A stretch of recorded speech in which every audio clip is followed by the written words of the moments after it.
Let me ask you one more question. Suppose builder has not given you possession of your flat on time. Question is, where will you file your case? Where can the case be filed? Only in RERA, only in consumer, either in RERA or in consumer, or will it lie in both the courts at the same time? I will give you the answer after explaining. One spirit of consumer law is that it is something called as an additional remedy.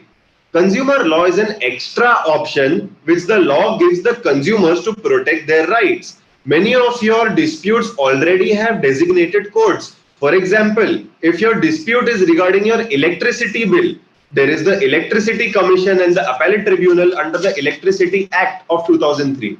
If you purchase your flat from a builder, there is the RERA authority and the Appellate Tribunal under the RERA Act. Other cases generally lie in the civil court. Now, what this consumer law says, it says that the consumer law are additional remedies. So they are additional remedies, they are in addition to other laws. So what this means is that if I have a flat dispute with a builder, I can choose whether I want to file a case under RERA or whether I want to file a case under consumer. The courts have held that consumer law remedies are parallel, they are concurrent, and they are not exclusive.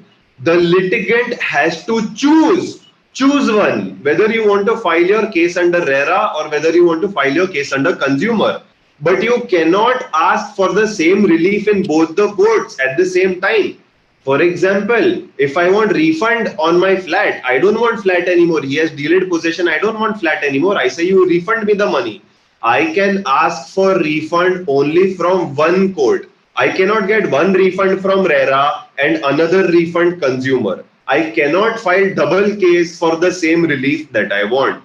So the litigant and the lawyer has to analyze the client's needs. They have to ascertain and determine which law to file a case under, which law will be more beneficial for the client.